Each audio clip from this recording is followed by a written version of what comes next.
Welcome back to the Behind the Play podcast. My name is Alex Adams, and I'm joined by someone I admire a ton in the industry, the one and only Avery Lewis-McDougall of the Hockey News and many different outlets. I mean, you can tag yourself and everywhere you work. But thanks so much for taking the time and doing this. You cover the Oilers, obviously back-to-back cup runs. But before we get started, I'm curious.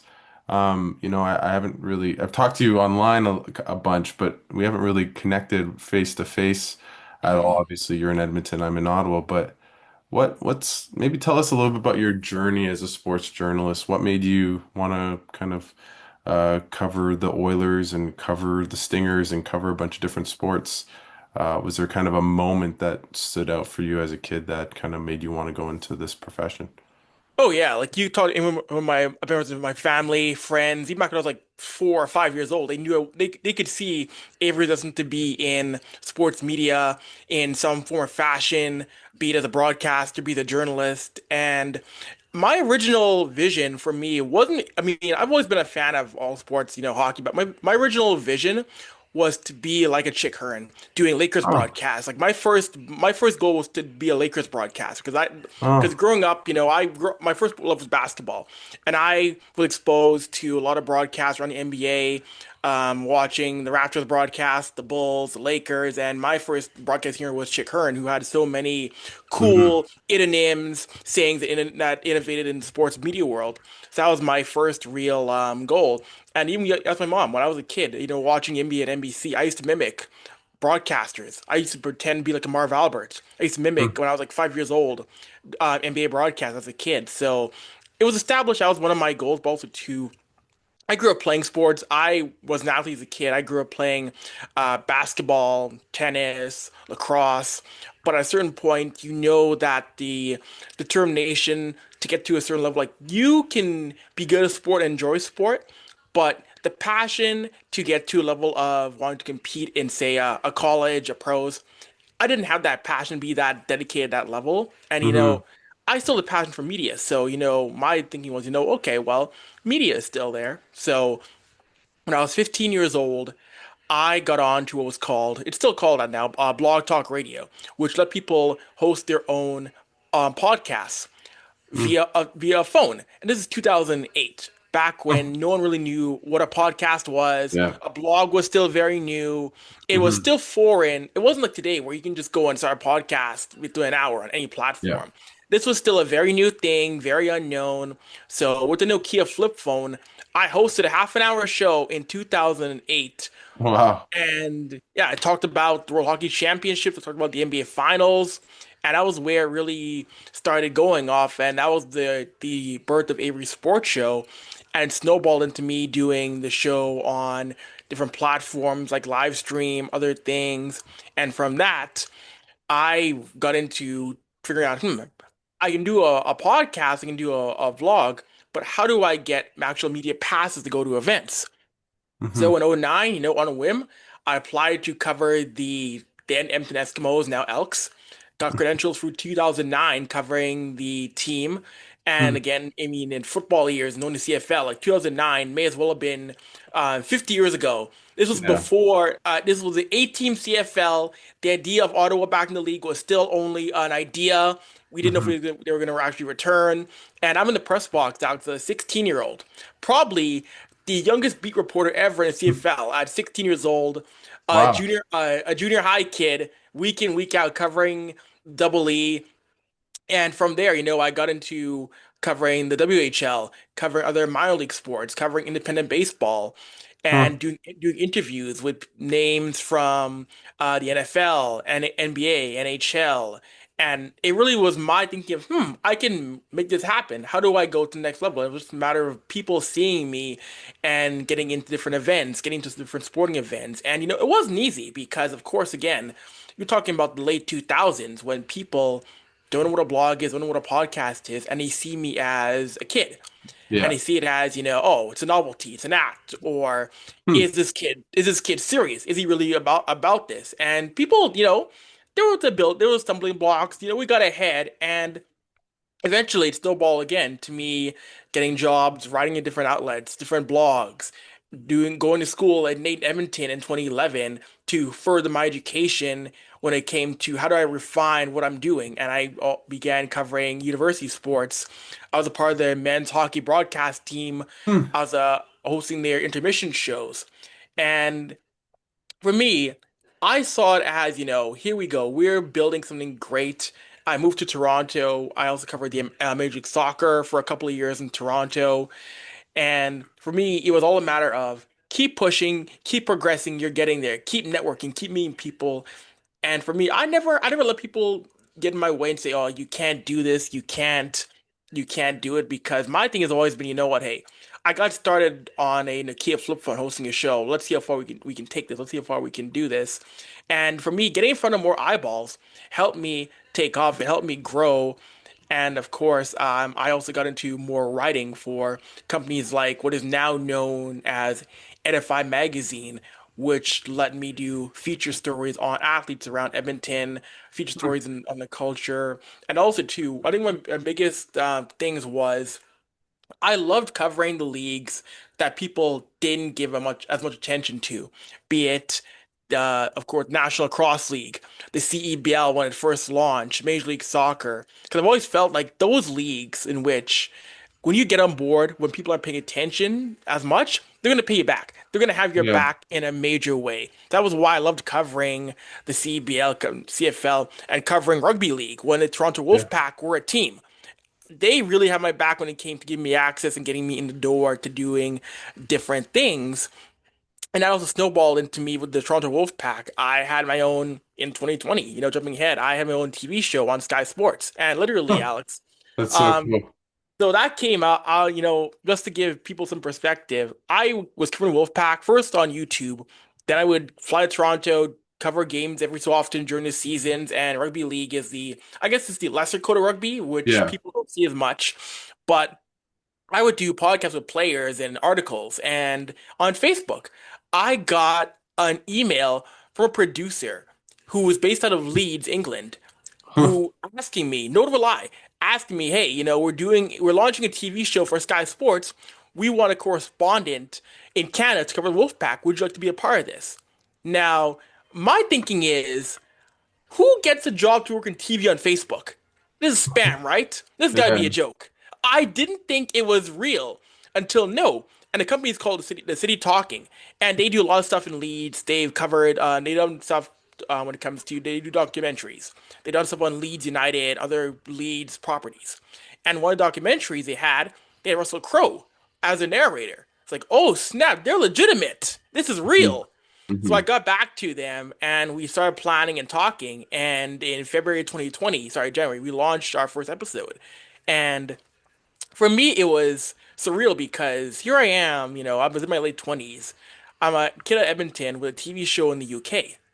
Yeah. And that to me was like seeing myself, Alex, in an advertisement on Sky Sports, the largest sports station in the Yeah. UK, It's huge. was surreal. And unfortunately, COVID ruined. COVID ended that run. Unfortunately, it was weird. It was weird. It was weird reading the UK newspapers and seeing the show's been canceled. That to me is like, oh, that kind of sucks. Like, but it is what it is though, and that turned into again more attention. Me getting on with the hockey news, thanks to he's now at Daily Faceoff, but Stephen Ellis brought Yeah. me into the hockey news to be someone who, at first, 2021, I needed a new job. He brought me on to cover playoff coverage in 2021. So my first beat with that was playoff coverage 2021, and eventually being the main voice of covering the Oilers and the Vegas Golden Knights.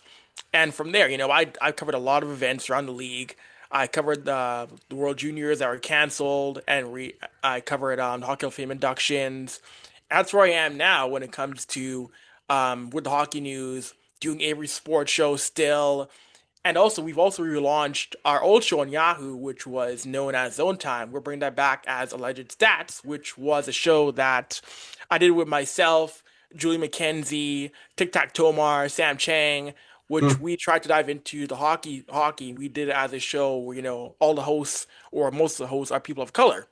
Yeah. And that to me was a great show to do because we challenge a lot of hockey's institutions. We got into, of course, the top stories, but we also talked about Kyle Beach. We talked about Hockey Canada. We were honest about it. We didn't pull any punches, and we do it to an extent also too on Third Intermission, which was our all black hockey show, which we just had our live show in downtown Toronto. So it's a lot of shows, a lot of platforms, but here I am now, you Mhm. know, trying to continue to push the culture forward as someone who works for a lot of platforms and is mainly independent. But, I try to be that guy who will push sports media forward. I like to give back to other people who are in other platforms. And for me, one thing I think people realize that, I'm a black guy working in Edmonton, Alberta, in media. There's not many of us. There are not many of us in general who work in sports media in Canada who are black, and it's especially less who are working in hockey media in Canada who are of color. I don't want to be one of the ones who is saying, you know what, hey, if I can do it, so can you. Mhm. I guess with that, like, what has been your experience as a person of color in the hockey world the past couple of years? Like, do you, you know, d- I don't want to presume anything, but I'm sure it's not as easy as, it should be. What's that been like for you? You know, I would say I would say, first of all, you do have your allies. There's people who you surround yourself with as a person of color in this game. I've surrounded myself with, Julian, Omar, Sam, and then also too the people like the Kevin Weeks, Anson Carter's, Amrit Gill. Um, there are a lot of people who have your back, Shireen Ahmed, but you do find people who I always say to a lot of people that, and it's tough, but it's true because the hate mail I may get is probably different than the hate mail in large part that, say, for example, a Pierre LeBrun might get or someone who is white might get because Yeah. I mean, there might be a comment here or there that's critical of my work, Hmm. but a lot of the time, if I do get someone hating on my content, it's almost always about it's race based. It's why you worrying about race? Why is this I'll be quite blunt. Why is this DEI person, talking about hockey? I've been called why is this immigrant talking about hockey? And for the record, I'm a born and raised Edmontonian. I'm from Alberta. I'm born in Canada. I'm not an immigrant. I am from this country. I'm an Albertan. So I see a lot of, if I talk about things that are controversial, that, oh, go back to your homeland. Okay, go back to Alberta. Cool, I'm already here. Like, that's the thing I see a Yeah. lot of in which, you challenge an issue and it comes down to personal hate-filled comments. And that's the one thing is that I will push back on that, and I'm not afraid to challenge people on that. I'm not afraid. I don't believe in ignoring it because ignoring it only gives people a bigger platform to be ignorant, to be Mm. disgusting, to be disgraceful. So I will call you out. I will put you on blast. If you complain about it, too bad. Choose your words carefully next time and stop being embarrassing. Hmm.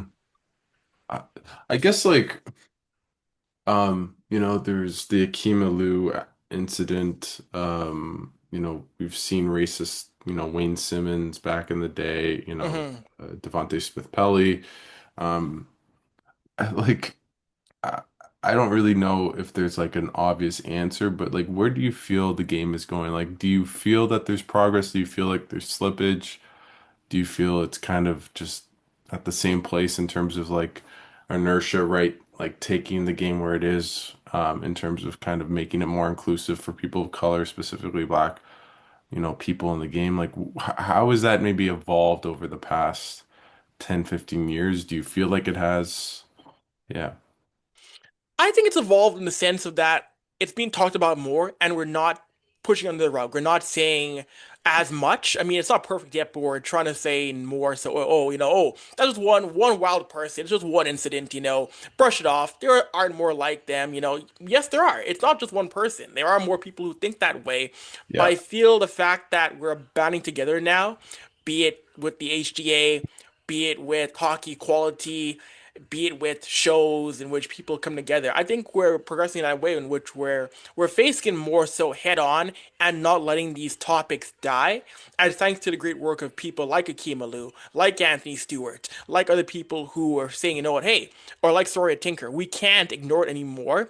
we have to face it head on, and we have to come together as a group or separate groups and say, hey, we're gonna come and we're gonna face it. And I do think when it comes to progress, you're seeing more people are uplifting the players who are black, who are coming up through the ranks, be it in the NHL, be it in college hockey, be it in the PWHL, be it in the NCAA, because you're seeing more and more now. There's more black kids, more kids of color who are going to be drafted in the NHL draft this year, who are going to Yeah. be drafted in the PW draft. Hockey is a sport in which the face, literally and figuratively, of the game is changing more and more and more. Like I look at, again, I mentioned the P-Dub, Sarah Nurse, you got Michaela Grandmentis. You got so many players who in the AHL draft are going to be well-known players, guys like Malcolm Spence.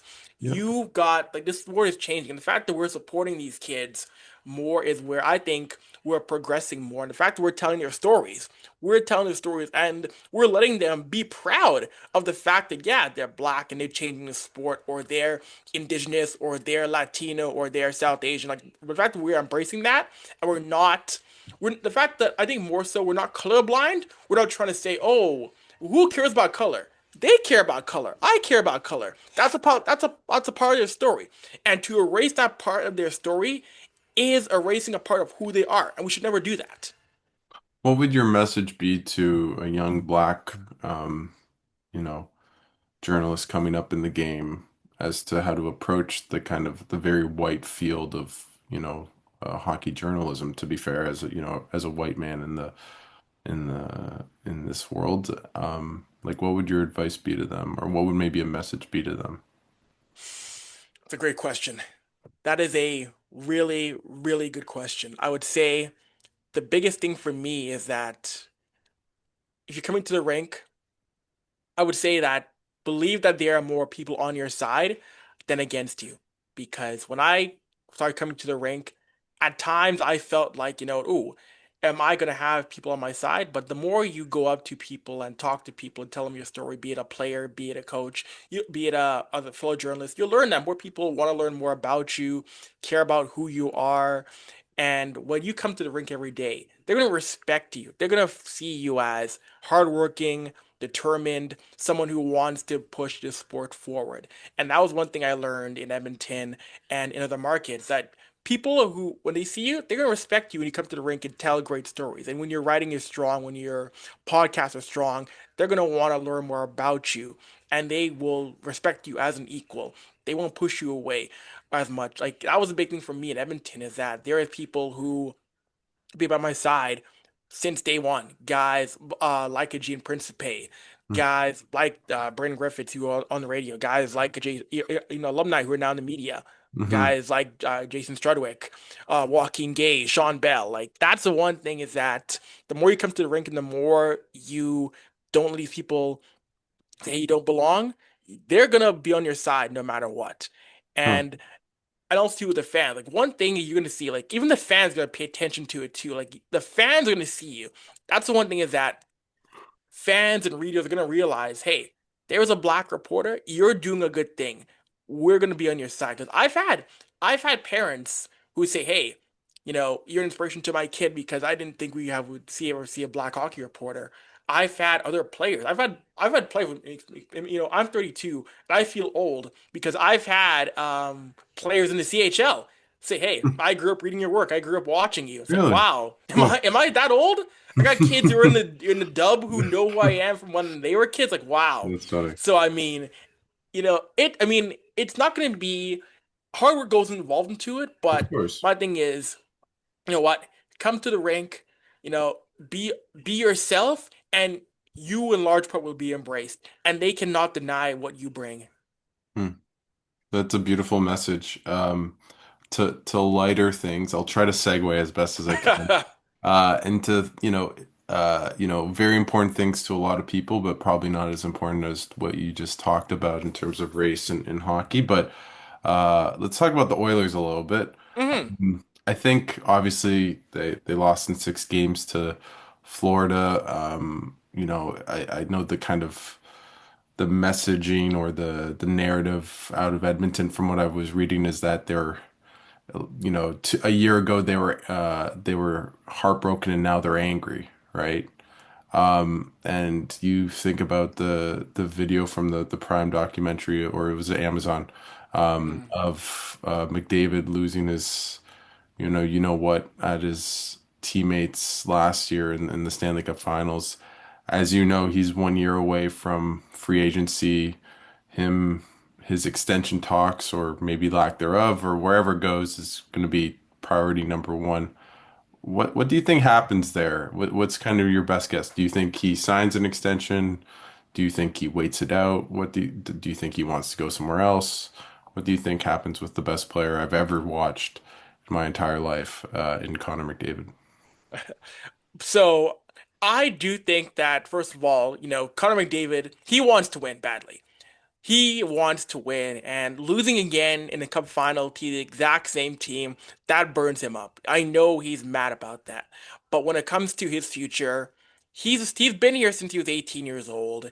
He likes being in Edmonton. His wife Lauren Kyle McDavid just opened up a restaurant and furniture store here in the city.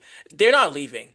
They've established roots here in this market. Now, will Connor McDavid sign a 7 or an 8 year deal? I don't know.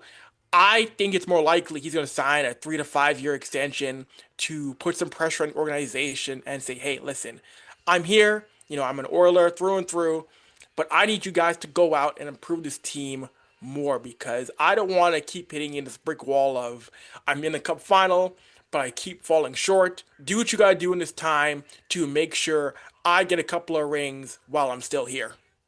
What do you think, like on that? Obviously, Stan Bowman's only been on the job. I don't even think it's a year yet, at this point, but he has a pretty tall, he has a pretty tall order to have right now with this team.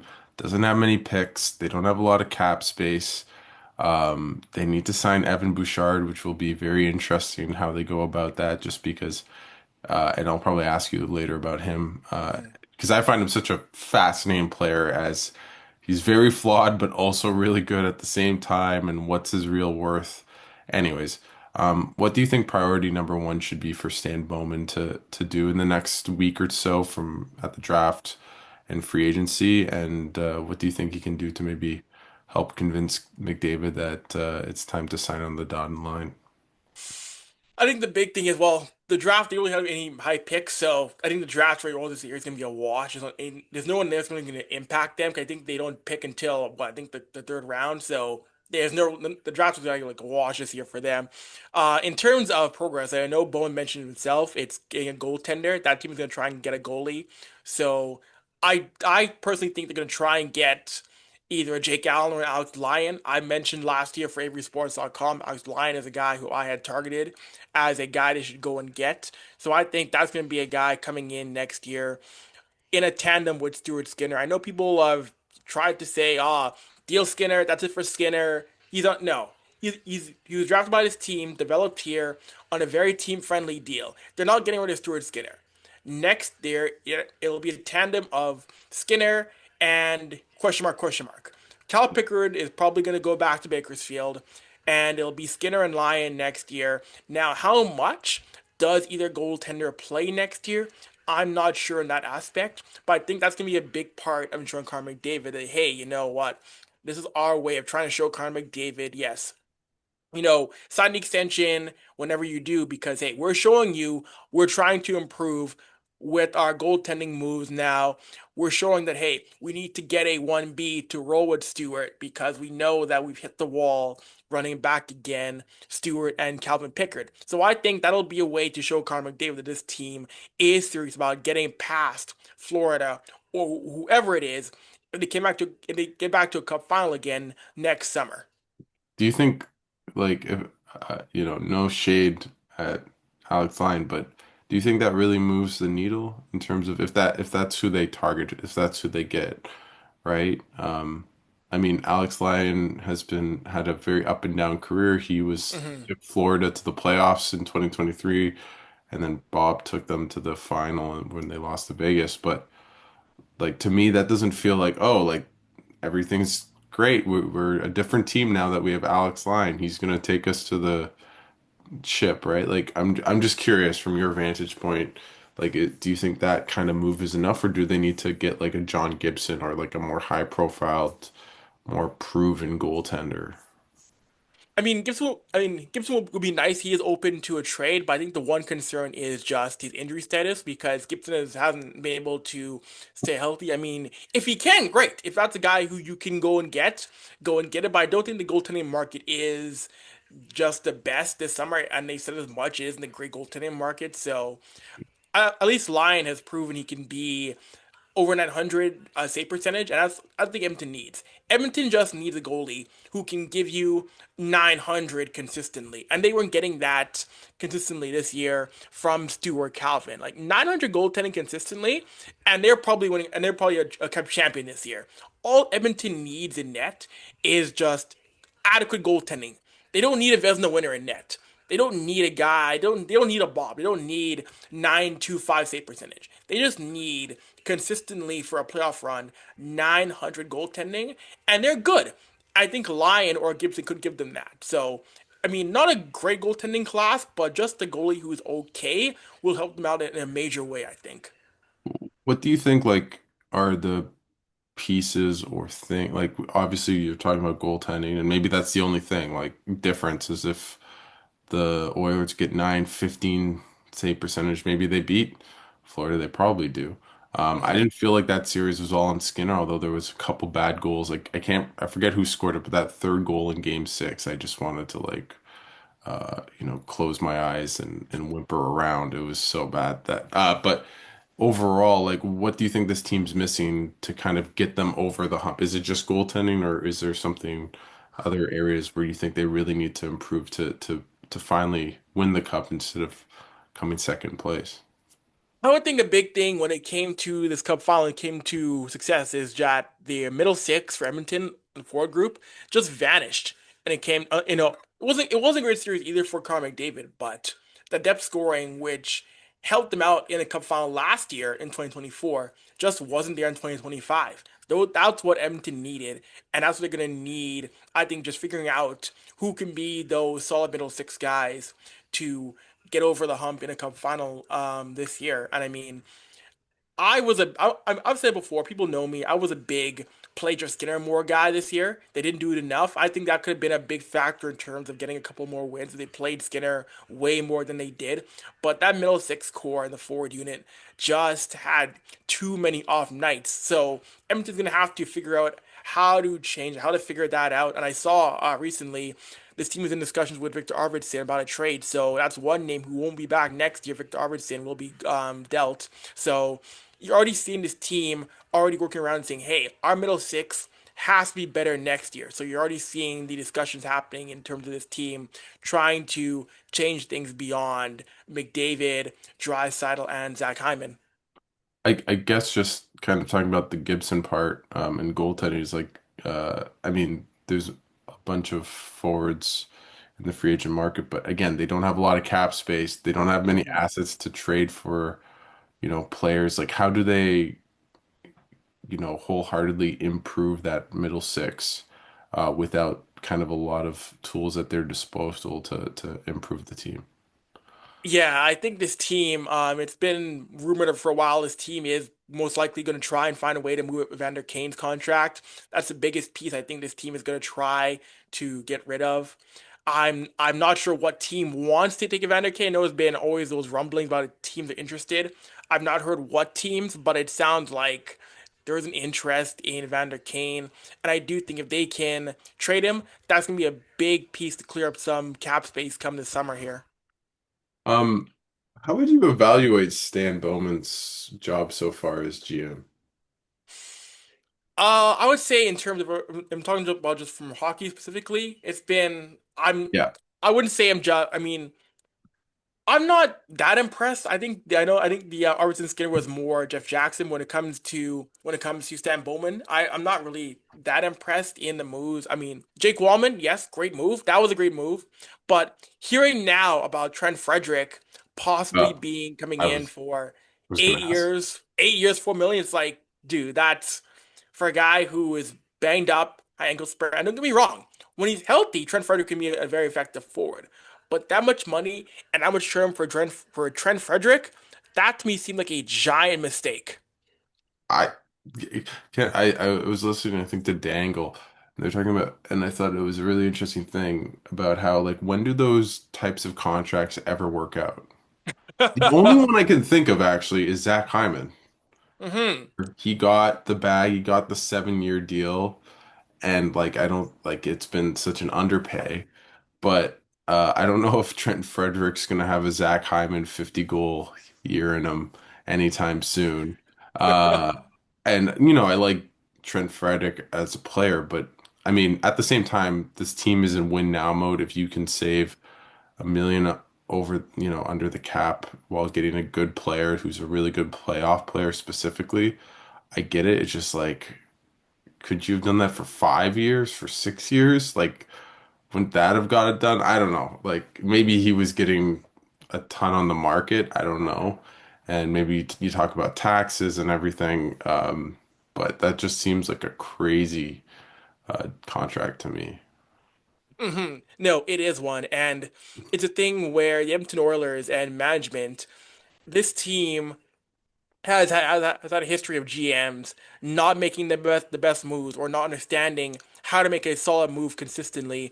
And it goes back to when this team had Pierre Chiarelli, had Ken Holland. They've had a run of GMs who make just shockingly baffling moves with a free agent or when it comes to re-signings. And it's tough because I was never a Stan Bowman guy in the first place. I was very much in the camp of go and get Matthew Darsh to be your GM. I was very much in the camp of think outside your bubble, go and get an outsider, someone who you don't know is a GM. And this team, Alex, has failed to do that time and time and time again for a GM. They don't do it. They don't think outside their own bubble. It's crazy. I mean, I know you on when I listen to Zone Time all the time. I love the show. I still remember listening to you guys talking about Bobrovsky. I think this was 2023. I forget what it was, but it was just I would always cackle. Anyways, but you guys would always talk about how it's an old boys club and it's just a rotating circle of GMs, right? Hmm. And the thing I don't get is like, sure, he won a cup, but like the team he left in Chicago was going nowhere. It was awful, right? He made that Seth Jones deal, and obviously Seth Jones did well in Florida, and maybe he can feel somewhat vindicated, but that deal did not work out. The contract didn't work out. That team was, again, as I said, that's why they got Connor Bedard, and they look like a rudderless ship that he left Kyle Davidson. Like, I guess just all in all, like, why does this keep happening where it is that rotating cast of characters, specifically in Edmonton, in terms of GMs? Uh, Personally, I think that this organization just they really don't trust anybody who is not a part of that group. I mean, great example was when they brought in Dallas Eakins to be head coach. One of the first things Dallas Eakins did when they brought him in as head coach was he had wiped off the walls murals of the '80s Oilers. And when one of Aiken's first pressers was, he was saying, why are we talking about the '80s still? Why is that still a thing? And this is a team in which they, in large part, want people who respect the history, who have reverence for the history.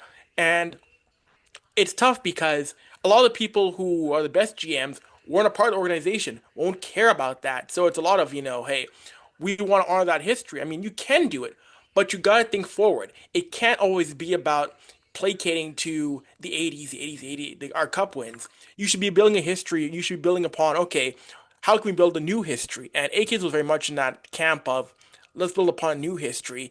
And people didn't like that he wasn't bowing down to the Yeah. the Church of Gretzky or the Church of Messier. That wasn't how he was because he wasn't a part of that. He wasn't part of that organization, and that's why I think in large part this team doesn't go out and hire GMs who or coaches who in large part weren't a part of that. That's why you see the similar names either Orler alumni or Hockey Canada alumni. Like I know this team that interviewed Bill Zito before they hired Ken Holland, but they went with Holland instead of Bill Zito. So it's tough because this team only feels that our people are the best.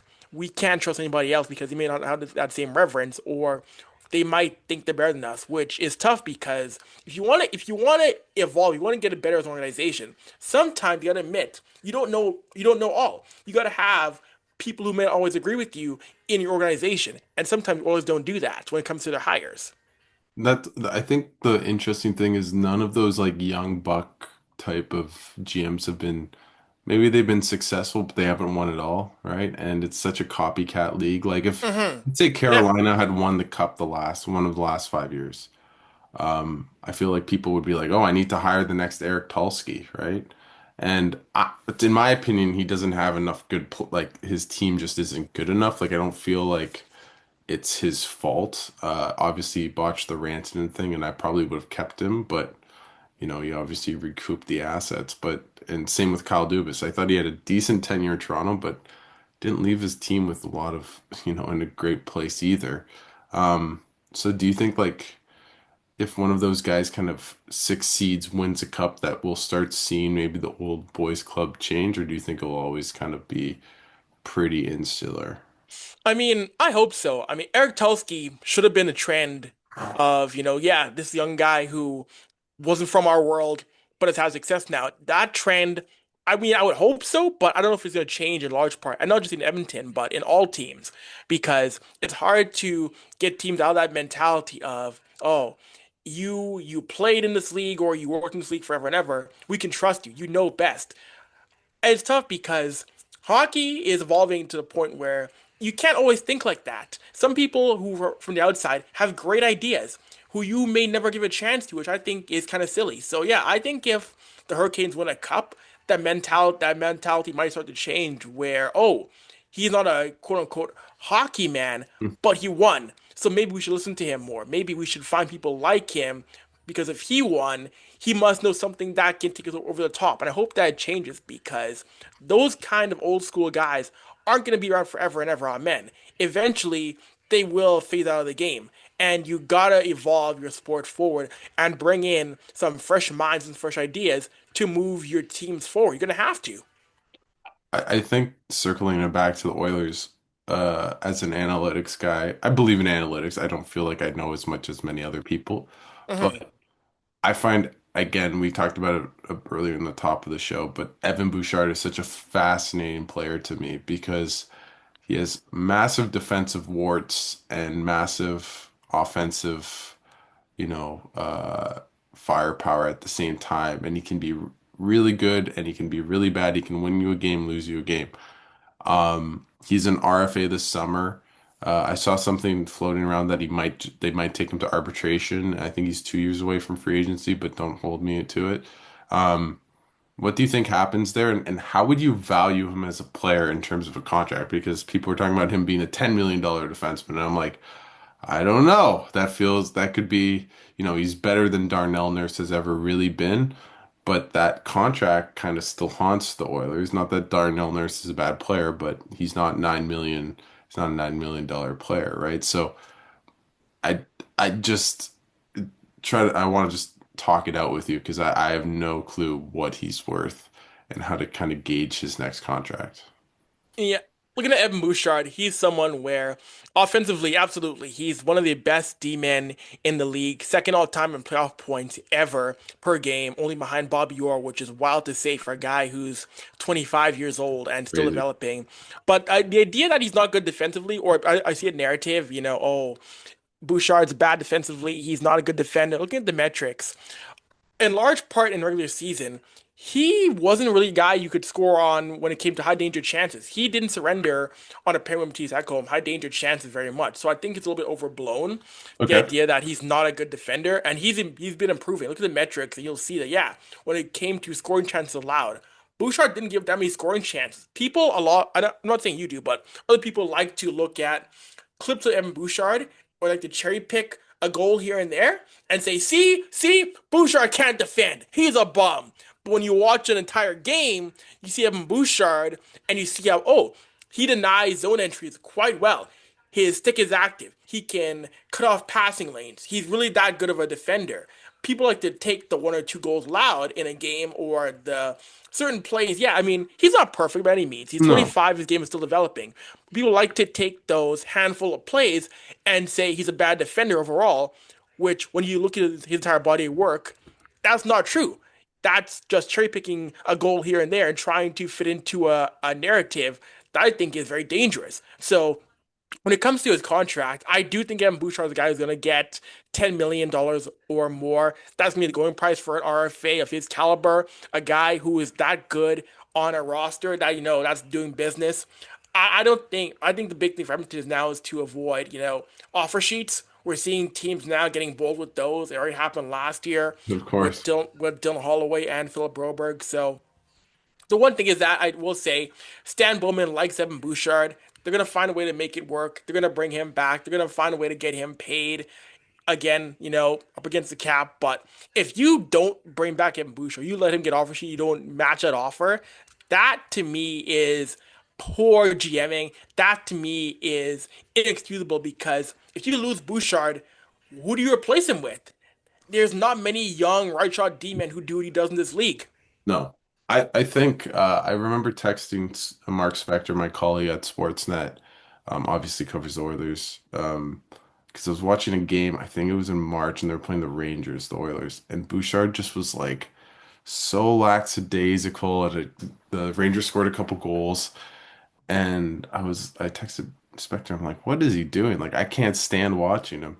And he said something I found really interesting was that you want your defenseman to be calm. You don't want him to be like agitated or kind of scared, nervous. And Bouchard, no matter what, is not nervous, right? And so it comes across as like, oh, he doesn't care or he's, is lackadaisical. Well, it's more just he's very calm. And Mhm. that's what you want in a defenseman. And I do think like his mistakes, are so bad, but it doesn't mean that he's always making them. Like it's almost like his worst, everyone sees his worst mistakes rather than watching them as a whole, as you kind of said, where his analytics were better. I thought as the playoffs progressed, his defense, like from the Kings series to like the Stars series, he completely evolved as a player. So it's going to be interesting to see if he gets paid. I hope he does. I always want players to get their money and run with it, but it'll be interesting to see what happens there. I guess before I let you go, Avery, what do you think? What's going to happen next year? Do you think this team's going to turn it around and finally make it over the hump and win the Stanley Cup? I hope so. Here's the big thing again that, the Western Conference is a murderer's row. Like, that is a conference where there's no easy path. We No. saw how this is a conference with Colorado, Vegas, Dallas, and it's not Winnipeg. Like, it's not going to be an easy road again. But when you have Connor McDavid and Leon Draisaitl, and Zach Hyman, you can find a way to get back to a cup final once again. I think if they get a little bit younger, they got a shot there again because I don't think you can be the oldest team again in the league and get back to a cup final for a third straight year. But I'm not going to say they can't do it again because they've got the pieces up front that can propel them through a tough series against, again, an LA, a Dallas, whoever it is. It's a matter of you get a little bit younger and you get that 1B goaltender with Stuart Skinner, or you make Stu the 1B guy. It's a 1A, 1B thing with him next year, would say a Lion or a John Gibson. You should be back there again. Now, if you're facing Florida again for Edmonton, Florida Part 3, you might have a shot again at hopefully winning it if you have Gibson, Skinner, or Gibson Lion. But I think they have a shot again. That window is still open to get back to Cup final again.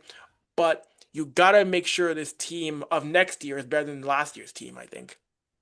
Uh, Thanks so much for taking the time and doing this. I really hope that the cup finally comes home. I don't care who it is, even if it's the Leafs, which might piss off some of my listeners, but I just want it to come home. Although I don't think the Leafs are winning the Stanley Cup next year, but who knows? Um, is there anything you want to plug before I let you go? And thanks again for doing this. Yeah, sure. You can follow me on Twitter at Avery at AVRY, and you can find a lot of my stuff on averysports.com where I'm doing a lot of my CFL, CEBL content, Canada soccer stuff, and also do stuff on, like I mentioned, the Third Intermission podcast, Alleged Stats, and my main hockey work is on the hockey news. Awesome, Avery. Well, thanks so much. Enjoy the next week and a bit because it's going to be crazy, I'm sure, in oil country. And let's do this again. And thanks so much for coming on and taking the time. And of course, Alex, anytime, buddy.